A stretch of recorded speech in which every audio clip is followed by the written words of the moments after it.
you've seen some of the commentary that he's made. One where he accused you of not giving him access to the kids, and it's one that has been on. You could see that it's been on his mind most of the time. I've seen videos of him rant on that particular topic too many times. Why are you not giving him access to his kids? The question is, what do you mean by giving access to the children? He wants to see them. He wants to have time with them. Okay, and for one to have time with his own children, what is the first step to do? Well, now he's no more married to their mother. It's really proper. He plays a call to the mother. Exactly. So the first thing I will say is you will see a lot of videos, statements. The question is, before you go and make that video and post it, have you behind the scene called, sent a text, emailed, or made any effort? He hasn't? He hasn't. He hasn't called you at all to speak to the kids? He hasn't. To speak to the kids, it's a different situation. But to have access to them? To have access to them. So one thing is when you separate, and this wasn't our marital home, this is a home that I've taken afterwards. So after we separated, I moved to a different place, and then this is my current place. When two people kind of don't live together anymore, right? In that setting, the kids are with me automatically because obviously they've been left here. The mother is here. It wasn't something that we agreed, so there was no custody battle or anything. So you live far away. You live like 3.5 hours, right, away. So I feel like if you want to see the children, all you need to do is just place a call, send me a message, or send me an email, or tell me on this day I would like to see the children. Would you ever just present yourself to the doorstep without notifying? Has that happened a few times? And that has happened. So that happened quite a few times when we were not in good terms, and especially after many rants on social media. So I had to set some boundaries because there was a lot going on. And my boundary was, you can come and see your children whenever you want. I'm never going to stop you from seeing your children. I was a product of a broken home. I grew up with a single mother. So I will never put my children in a situation where they are maliciously prevented from seeing their father. The only thing that I'm asking is that you will respect me by letting me know when. And there had been quite a couple of times, not just a couple, a few times where I was in the house late in the evening. Someone will be knocking at the door, and who is it? It's him. You can't present yourself like that. You live hours away with someone else that I don't know. I would never come to your house like that. Even though we have children, I would never pick the children up, drive, God knows, I don't even know where exactly he lives, God knows how many hours, and leave them to you just because you're the father. I need to respect your time. I need to respect your surrounding. I need to respect the fact that you might have plans. So I feel like it is reasonable, because I've heard a lot of, she's making unreasonable demands. I think it's reasonable and fair to say, let me know in advance which days that you want to see the children. And I have emails that I've sent him. I have messages that I've sent him. And I've had, even after he's done his posting and all that, where I said, if you want to see the children, all you need to do is let me know the days that you want to see them. But you can't just turn up randomly into my house. That's not fair. And because in Ragazzi Asamaba say dear Asam no eya yetwabutu pa because ene menyanto boase etie interview ni nyina metie ni nyina na chese dear me can first no eya sa na tie me sure say Reggie was not ready for this breakup. In the still na akwese on 10 ho ase. Ena mesa so hu ne se akwese what do you cake ena still sa so pick cake ne back. Sana me hu no. Sana me hu no. Because a would see interview no baby crana. Ye bisa again say into Reggie, yet in the baby say Reggie say I now we say we abuse you, we bow, any all those kind of stuff. But again, it being a numka say abuse, no, a woman, a lot of forms of abuse. And abuse the infant worker. And also, oh, abuse say be a bono, say Ghana they can abuse her. Ya she show blows when you name say ya abuse, but you need mental abuse. And when again it be breaking it down, say, and yes, I need. Nah, when you reject it, on turn and someone that say abuse in the on casano, on say they won't be that. But la mental abuse in the end of the wajibi pa wakai. So I would think say and some again get kind of crown. So would interview him as a frefra and toma bebre one some no as on peso being same bebre Eddie. But this particular part and the team say she really actually gets into deep. Charlie, the conversation is really getting interesting. Say me question pa it still stand the same. Enti Reggie and a why and a air cano cry. But Obano so and some na walk cano. What muso kita the receipt too? Because also or emails a prove so on one casa actual Reggie. Try to make an amend, say bia, ye be home cranny say, ye be ye say, ye be ye say, ye be ye say. Anna ase musuma dwene ho pa say Reggie senka wo any source of evidence the one you call kwa pai no me sure say kwa pusti eda me kan ye me say Reggie is talking with passion utum say bibi ha no ena oba no so no she is talking with confidence.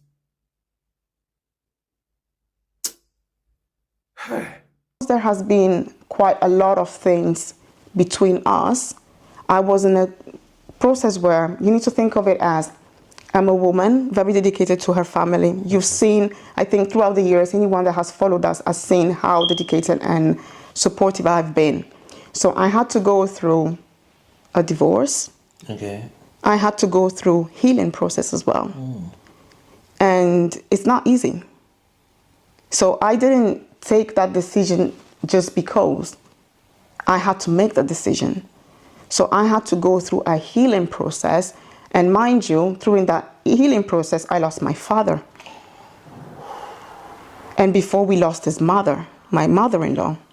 And my mother-in-law was dear to me. Me and her were like close.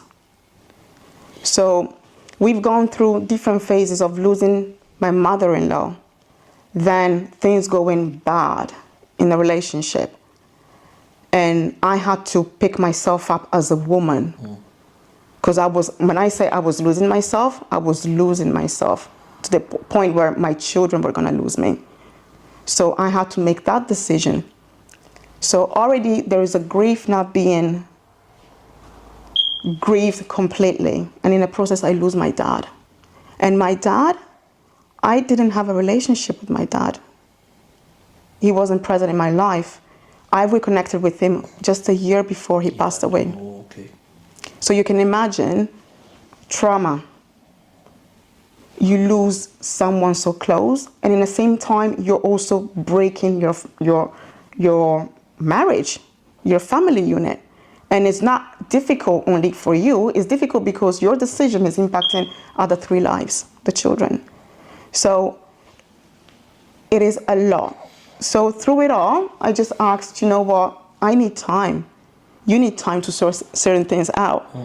Respect my, how do you say, my space and the boundary. For some time, we don't need to communicate because what you're posting out there is too much. I am already dealing with a lot. It's difficult for a woman by herself. Do you get hit by some of these rants he doesn't? Do you know what? I know that they are, most of them, and I'll be honest, they are lies. They are twisted. What hurts is the fact that my children have to witness that. They see it? They've seen some, It got to a point where I had to ask them to block because it wasn't nice.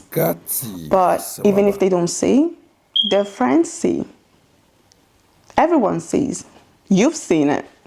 And that's the first, everyone that you meet, that's the first topic. So myself and the children don't have a privacy, don't have a life, because everywhere we walk, people know. I once took my son to a football match in London, right?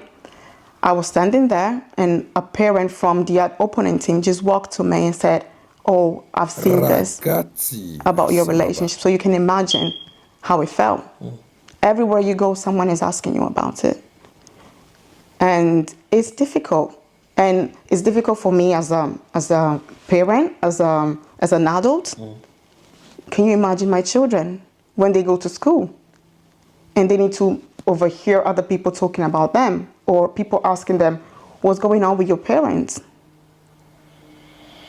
Talking about the kids, he actually, I don't want to use the word accused, but he had said you actually incited his first son against him, and that has made the boy use some words that to him he sees it as very disrespectful.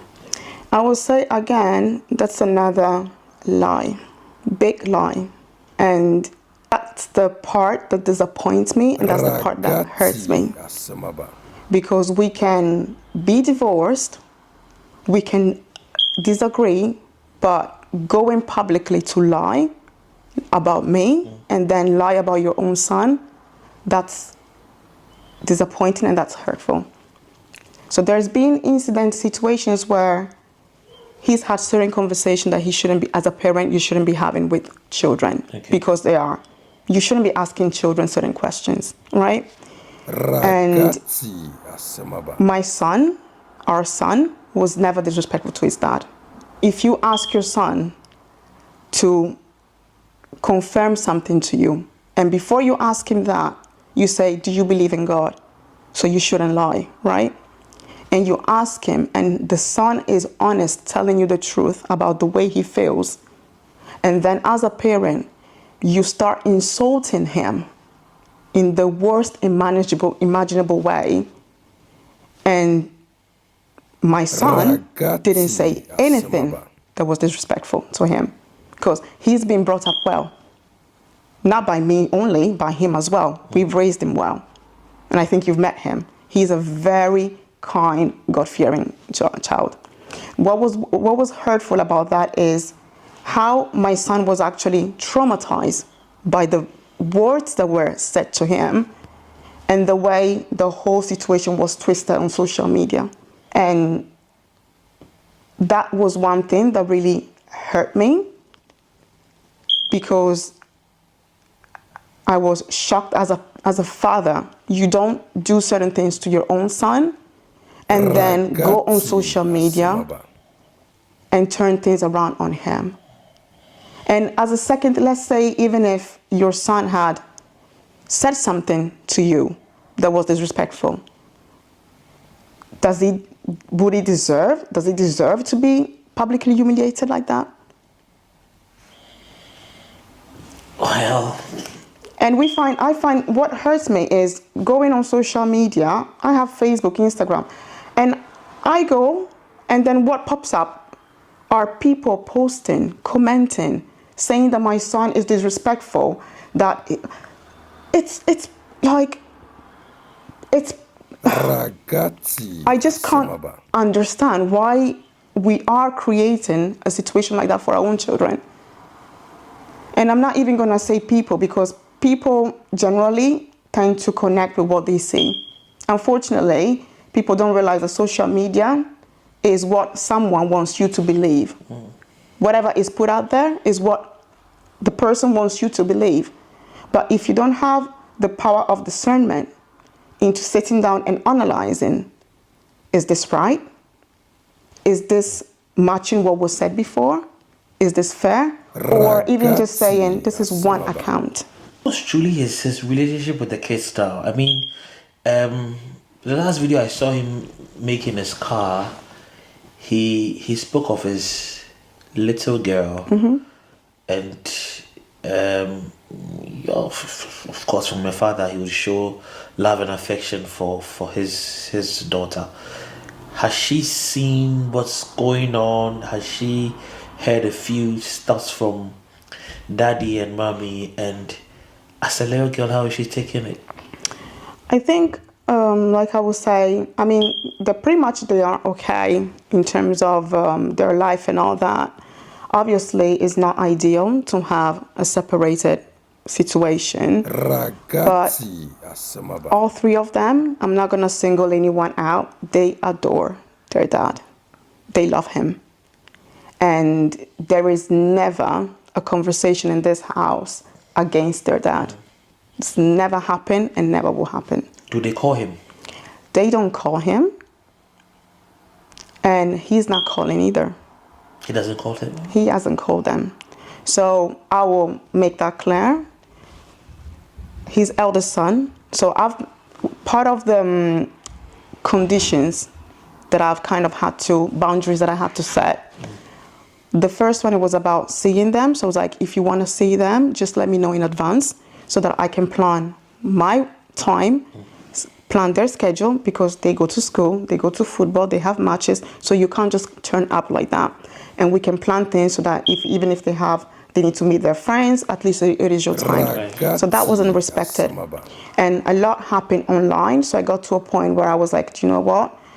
Between me and you, it's difficult to come into agreement. So let's use mediation services, which is a free service that the government provides to every divorcing family. And where there is a mediator who then sits objectively and then sets the dates and the arrangement for the couple. Okay. So that's the option, another option that was given to him. He has refused to do that.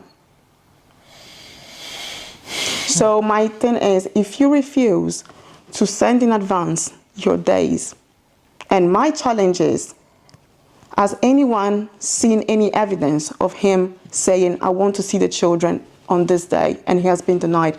No one has seen that. And if there was something like that, he would have shown it.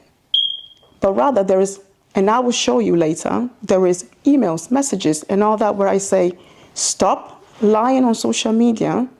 You know what the situation is. If you want to see them, let me know in advance. But since you go on like that, let's use the mediation services. Well, once you mentioned email, there's one I actually picked up that you posted, and this was, I think, on the 22nd of July, where I think you sent him a message at 3:17, I don't know if AM or PM, but it says, after 2 years of consistent lies, slander, and defamation of my character on all social media platforms, this is my formal warning that I've decided to file a defamation and slander lawsuit against you. Has it gotten to that? It has gotten to that because it's been 2 years of constant lying and attacks. And it's been 2 years where a woman who had to take a decision to walk away from her marriage, who had to deal with grieving her own dad, had to do with the kids grieving their whole father because the situation is the family unit is broken. I had to also deal at the same time with social media attacks, people attacking me, people writing me mean things, people calling me wicked. Someone exactly a year ago, sent me a DM telling me that a woman like me shouldn't even be alive. Just based on my ex-husband's account.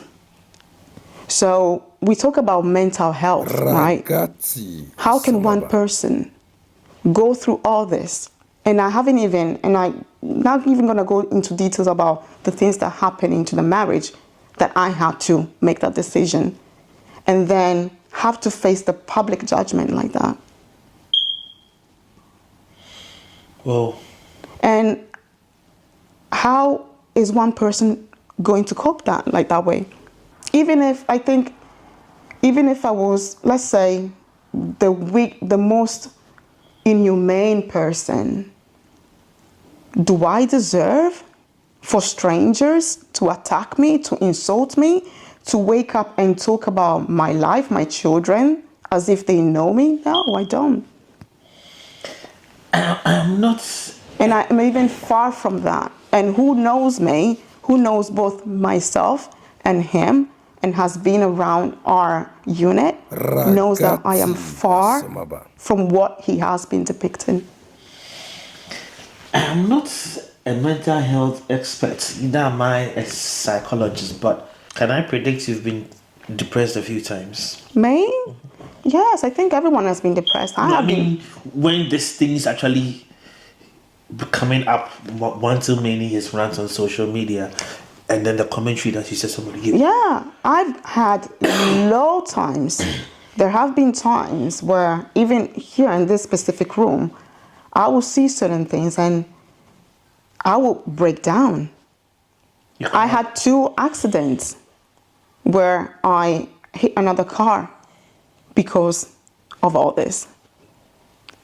And it's not easy. It's not easy. Sometimes I've had some thoughts where sometimes I will wake up, and that was more last year, because I was like, I couldn't understand why all this was happening. And there were times I was like, I don't even want to go to sleep and wake up and go open up my phone. There were times that I didn't even want to go out. My children now have kind of anxiety when we go into public places. I took them to Westfield Mall earlier this year, and they were like, it's too crowded.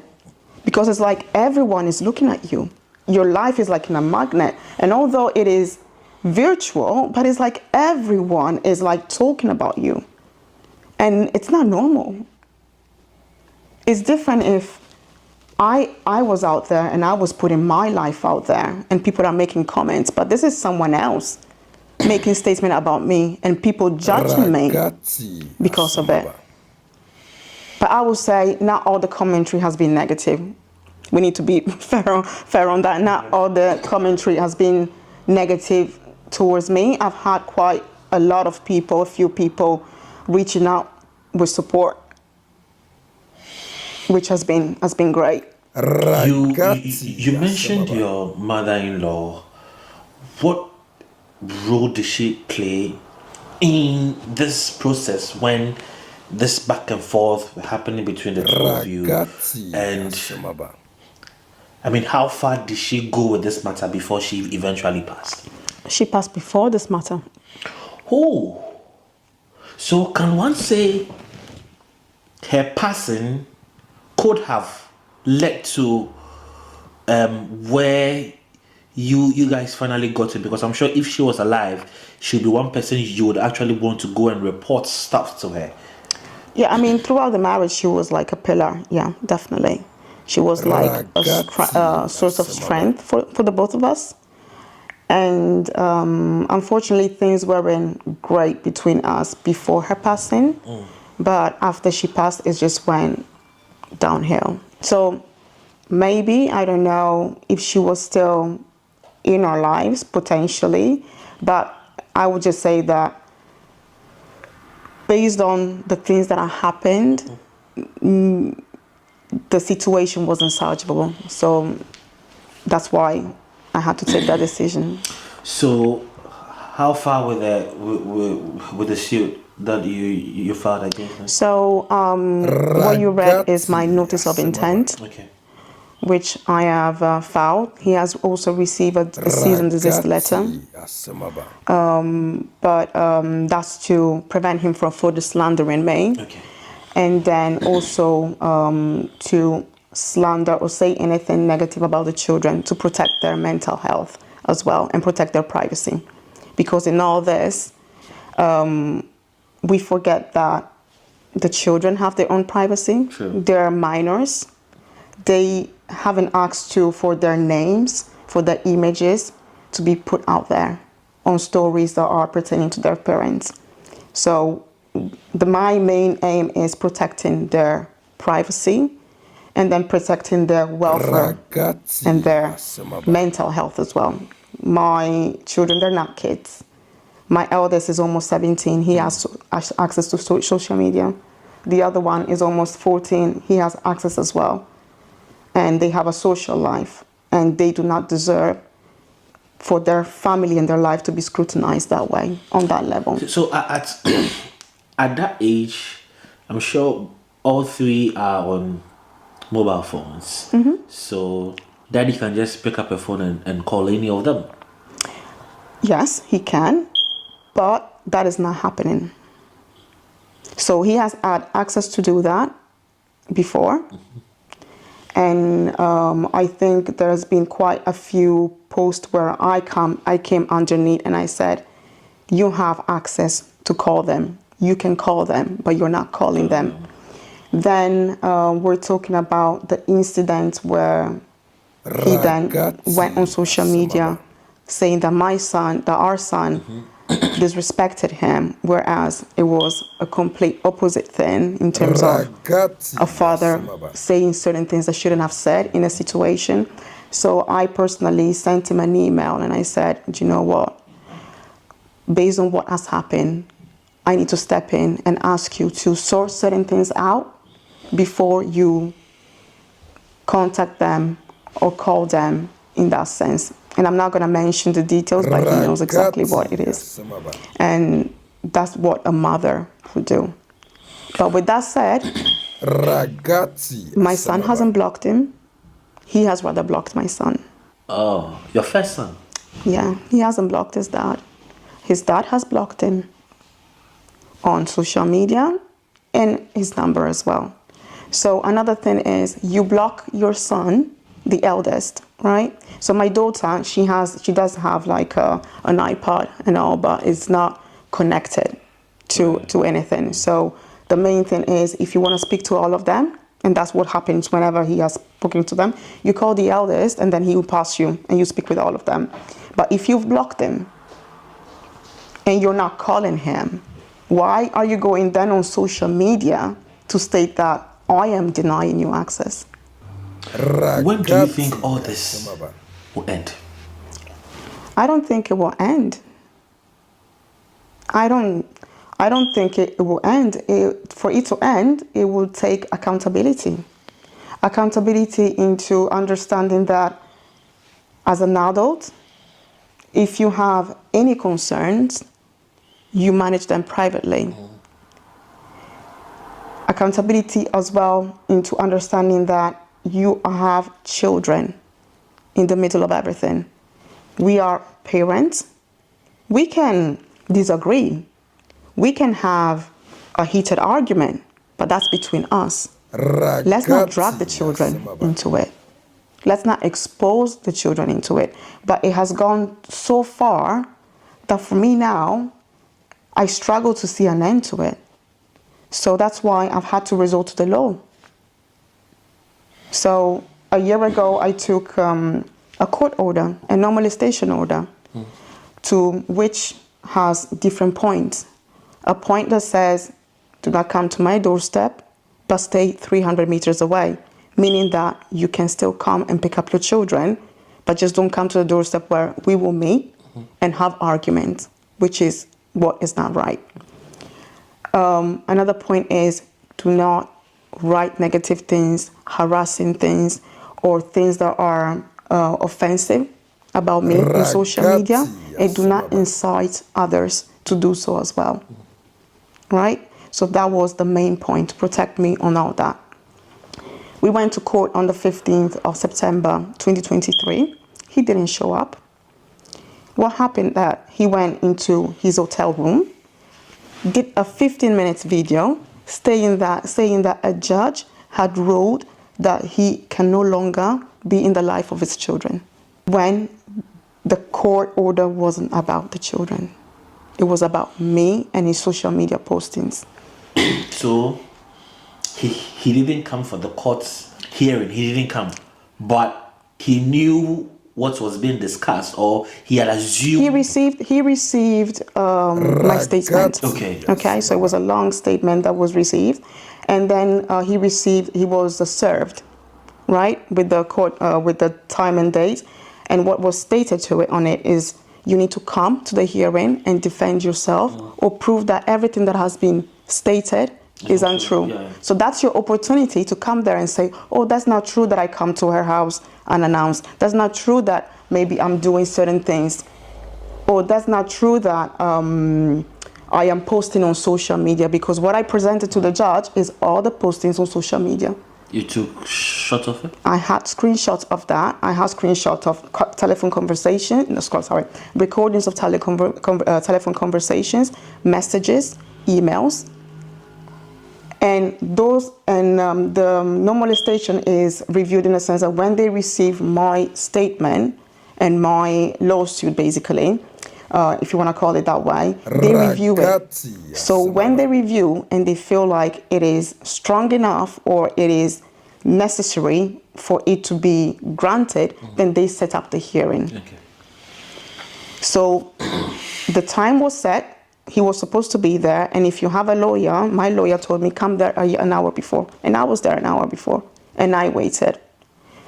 We waited extra 5 minutes, 10 minutes. It was a no-show. We went in, and then obviously based on the evidence, it was granted. And the granting is, don't post on social media, and do not come to my doorstep, but stay 300 meters away. So anyway, regardless of everything, is nothing major that will impact anything, because if you're not posting on social media and saying negative things about me, why should even having a court order like that be an issue? But the problem is, I was there until 40 minutes after the hearing was closed. And it was in the same town that we were living, but in his video he said that he couldn't find the parking. The court is behind his barber. The barber that he used to shave his hair, is just, the court was behind it, next to the police station that he's visited, opposite the supermarket where we were buying groceries every week. But you didn't present yourself, but then you go on social media and sit down there and do a 15-minute interview saying that I took custody away from you when it wasn't about custody. In all this going on, what is daddy's responsibility towards his kids? And if there is any, is he fulfilling these responsibilities? I will say a dad's responsibilities are many. I think, especially when you have 3 children where they go to school, they have activities. The first thing is you want to be present in their lives. True. So, but you live 3.5 hours away. So how are you going to be present in their lives? So that's the first thing. I have been many times accused of preventing him to be in the children's life. But as a father, I will want you to come and pick them up and take them to school. I will want you to take them to football for me, because I work full time. I have to take each one of them. They go to 3 different schools now, to their school. I need to go pick them up. I need to take them to football training, and they go to different footballs. I need to take them to their matches. I would need the dad to be present. And that's what I want. That's what that's what I'm trying to get. And then on the financial side, that has been a battle as well. But I won't go into details because for the sake of the children and all that. But what I will address is the fact that I am not preventing him from being in the life of his children. Rather, I feel like he is preventing himself. As a single mom of 3, how are you coping? Oh, it's not. It's not easy. It's not easy because it is a lot. But I will say that I have 3 amazing children. They are the best in that. I think they keep me going. They're pretty much independent, and they're a joy because they do well at school. So they make every sacrifice that you do for them rewarding and worth it. And it is a joy. And to be honest with you, when I was growing up, I grew up with a single mother who was busy with work. So I had many talents as well. but I couldn't pursue because my mom was busy working. And I've made it a point to always be there for them. So nothing has changed in their life.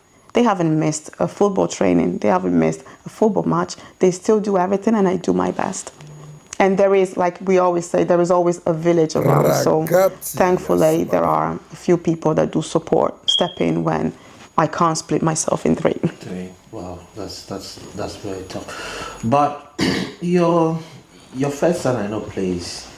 I've watched him a few times on Instagram. I'm actually hoping and praying that he will don the Ghana jersey one day. But as a mom, would you have an interest in the decision he makes in terms of where he wants to play and which country he would want to don its jersey when he gets to that level? I think as a mom, my role is to guide him, but also allow him to make his own decisions with his own will. And what I do is just guide him through it. So I put up a perspective. So even recently, he had a decision to make in terms of a college and in terms of football. And he might have gone on one direction, but as a mother, I need to make him see the full perspective. So I still want him to make the decision, because you need to make the decision based on what you think you want to do so that you don't regret, but still present him with the various options. And then in a way, guide him, and then he will then pick up the right choice. But yeah, I'll always be there. Right. This I know will be a very difficult question, but let me put myself in the shoes of the most difficult person in the world and ask, would you want to marry again? Why not? Just because a relationship didn't work doesn't mean that I couldn't be in another happier. Yeah, I would, with the right person. I mean, you never know who's the right person, to be honest with you, because I think that in my situation, we got married quite young. So we grew up as we were raising and building a family. Right. You don't know yourself. And now I'm at a point where as I know myself now. I know what it entails to be an adult.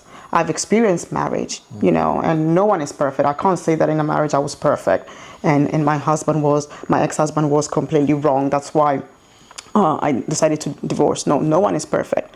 But then, that's part of life. You realize, you see where you could have done things differently, where, you could have done things in a different way, and then you just learn from your lessons in general. So just because my marriage with him failed doesn't mean that I will not meet someone else and that relationship could actually go till the end of time. I don't know. But would you attest to the fact that because of matters that have actually run between both of you, it hasn't given you that thought to say, well, let me give it a try?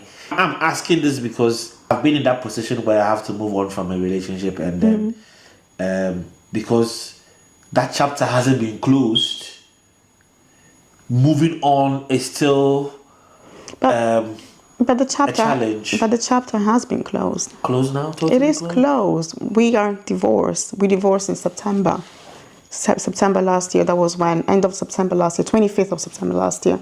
So the chapter is closed. So that's the way I am. If it's closed, it's closed.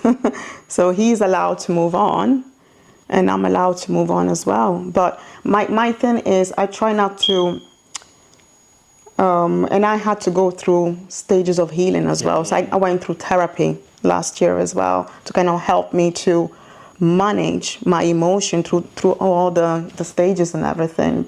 And one thing that I've learned is and my experience with a person doesn't mean that I will have the same experience with someone else. So the way you might treat me, I shouldn't, I will not take it as another person would treat me that way. Okay. The same way, the way my relation or reactions with you wouldn't be the same with another person. So I'm quite, for me is, why not? Yeah, if I meet the right person and I decide, this is the time maybe I'm ready for it, yes, I'll do that. Nothing will,